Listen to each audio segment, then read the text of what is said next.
Transfer portal on fire for the millionth day in a row. However, we're starting to get some clarity. We're starting to see things fall into place. Let me give you some quarterback updates, because I know that right now your head's probably spinning. You just came out of the holiday season, bowl season, and you remember that some guys went in the portal when it first opened. You may not know where they all landed. Let's start with quarterbacks. And here's an updated list of who went in there, or at least the top 10 or 12. I think it's all we could fit on the screen, and where they ended up. Like, we've talked about Sam Hartman already. So Sam Hartman obviously went from Wake Forest to Notre Dame. That was a hiccup. That one hurt. Ouch. Spencer Sanders, I still don't know what's going to happen with him. So we're still waiting on a guy like Spencer Sanders. But elsewhere, Shedeur Sanders, Deion's son, obviously stands to reason. He went to Colorado. Hudson Card went from Texas to Purdue. Devin Leary went from NC State to Kentucky. DJ Uiagalelei, you may or may not know, I'm just making sure, Clemson to Oregon State. Now, here is my question that we will never know the answer to. If I saw DJ under Garrett Riley, what would it have looked like? I don't know. Garrett Riley has been the offensive coordinator at Clemson for like 10 minutes, so he hasn't really had time to sink his teeth into his current roster. DJ's not a part of it, though. Brennan Armstrong, Virginia to NC State. What's it going to mean? I have no clue. Some of the most innocuous, you know how rarely I use that word, some of the most innocent, innocuous moves in the portal can, in October, lead to some of the biggest mushroom cloud results. And you're going, I never knew Brennan Armstrong was going to have this impact on the ACC. Well, who knows? So Jeff Sims is the one that's the wild card for me. Jeff Sims was at Georgia Tech, and he's going up to Nebraska. And you got Matt Rule, the head coach there now. Who knows how much he does or doesn't like what he inherited? My spidey senses tell me he's probably not crazy about the roster. Just a hunch that he's probably not crazy about the roster he inherited at Nebraska. So Jeff Sims may get an early look there. We'll see. That's the quarterback position. Lincoln Riley has done it again, people. I know this comes as a surprise, but for the second consecutive cycle, Lincoln Riley's making some big moves in the transfer portal. USC's got the number 2 portal class right now. They've got 11 overall commits. That's not a final number, but they have spread it out. If you're watching on YouTube, you see all the different positions that are represented there. I think quarterback was the one that took the cake last year, obviously, Caleb Williams. Well, you don't have a quarterback there. You got pretty much every other position, though. Anthony Lucas, that's a big former 5-star defensive lineman from Texas A&M's class. Last cycle before last, that is in Southern California now. Marshawn Lloyd's a really good player. That's that running back, starting running back from South Carolina. So he just goes from the SC over there to the SC out there, and each of those fan bases respectively hates when the other calls themselves the real USC. When I grew up, even though I was in the South, close your ears in Columbia, Southern California was USC. That's just me. That's just one family's opinion, one child's upbringing in Columbus, Georgia. Excuse me, Fortson, Georgia. Darius Singer also, the wide receiver from Arizona. He's at Southern Cal. One of 2 programs right now, USC, one of 2 programs, top 5 class in the portal, top 15 class in recruiting. Lincoln Riley's a beast. Now, I don't know how good they're going to be defensively anytime soon, but do not doubt that guy.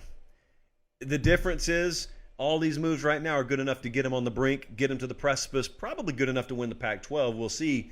They will not cut through the national championship ceiling until they can be better defensively. But, I mean, they were on the brink of making the Pac-12, well, making the playoff this year. They were on the brink in year 1. So Jordan Burch went out west as well. That's another big-time name. I don't know how big-time a player he was at South Carolina. Pretty good player, I think. Former 5-star guy. It was huge for optics alone that South Carolina landed him when they did. He's probably still got his best football ahead of him. And if he's going to get it out of himself, it's going to be done at Oregon, because he did indeed transfer out there. Now, this is a few days old. I'm just trying to remind you. We expected this when he went in the portal. I don't think you and I have spoken about this since then. Oregon's loading up on the defensive line.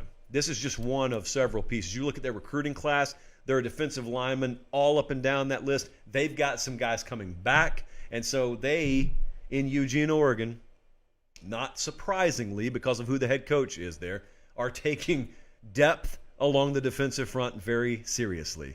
You know, you have not watched Oregon for a while and said, that's the kind of program that's 2 or 3 deep with quality, maybe future Sunday NFL type defensive linemen. Well, they are putting forth their best effort to making sure you can say that about them in the future. And when you think about the style of play out there and you think about what separates some of those West Coast teams from being able to compete nationally, what do we always say? State of California, which is the talent reservoir out west, produces a lot of players, doesn't produce a lot of really quality offensive and defensive linemen, or at least it hasn't been lately. I mean, total drought in that department. Well, Oregon's finding a way. And that's why I'm taking Oregon very seriously out there, now and indefinitely moving forward. Also, Brian Kelly doing a really good job acquiring talent down at LSU. Now, their recruiting class is really good, but they also have the number 5 portal class, 10 overall players here. I'm really interested to see what Denver Harris does. They've taken so many corners. Jesse told me they have 4 4-star corners out of the portal, not in recruiting, out of the portal.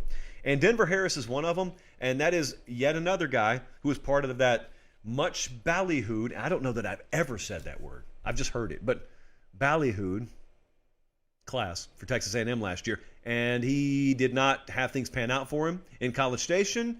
That doesn't mean he's not talented. It just means it didn't work out there. Maybe it works out at LSU. They swung big, and apparently, judging by the stars on this piece of paper in front of me, hit big, or fairly big at least, when it comes to cornerback recruiting out of the portal. Also, Aaron Anderson is a guy that I don't know why it is, but out of high school, I followed his recruitment pretty closely. He was out of Louisiana. He committed to Bama. I don't know what happened with him there. It didn't work out. He is back at LSU now. Some people thought he'd landed LSU out of high school, and Nick Saban said, let's just defer that. Come up here, spend a year, then you go back to LSU. I think he's going to be a good player. I think, look, his reviews out of high school were really good. A lot of people I trust said, watch that one. He's underrated.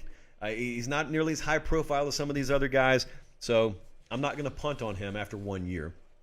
Also, you can't help but notice that as all this influx of talent is happening for LSU, there is one name, or at least as of late, there's one name that's on the way out the door, and that's Walker Howard. And that was a very, very big in-state quarterback product, either last cycle or cycle before last. And so they had that little 3-way dance that was going on at quarterback. And you got Jaden Daniels, who's coming back. And you got Garrett Nussmeier, who's also in that mix. Both of them played a pretty healthy amount this past year. I thought it was kind of peculiar that Brian Kelly, after the bowl game, had no hesitation in saying, yeah, Jaden Daniels is going to be the starting quarterback. Now, Garrett can compete for the job.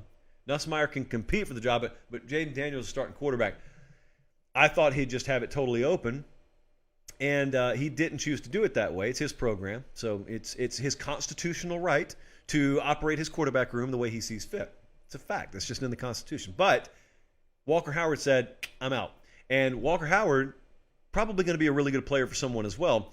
That is where the University of Florida may enter the equation. And how interesting would it be if after all this, here's another first-time word usage alert, after all this hullabaloo, God bless Meemaw for introducing me to that one, after all this hullabaloo about Jaden Rashada, what if they just go land Walker Howard and he ends up being the starting quarterback there? What if? What if I told you? So, let's see this through before we just totally cast Billy Napier out into the Gulf. Let's just see it through. Jahad Carter, spells his name a little weird. I have trouble with it. Jahad, I'm used to J-I-H-A-A-D. That's a good old-fashioned Jahad where I come from, but J-A-H-A-D is interesting. I can get used to it. It's just interesting. Nevertheless, he has moved on from Syracuse, and he is a safety now, top safety in the portal that will be playing his football for Ohio State. Number 13 overall player in the portal. You want to see his best game, you probably need to go watch the Pitt game. But also, if you were watching the Clemson-Syracuse game this past year, you remember that little scoop and score? That was him.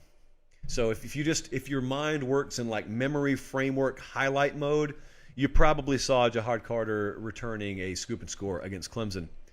I think he's going to be very good for Ohio State. That's probably a move that didn't receive a ton of fanfare, although in Columbus it probably did. I didn't hear a lot about it nationally. That's why we're talking about it here. 6'2", 198, big body there. He plays safety. It's not a corner.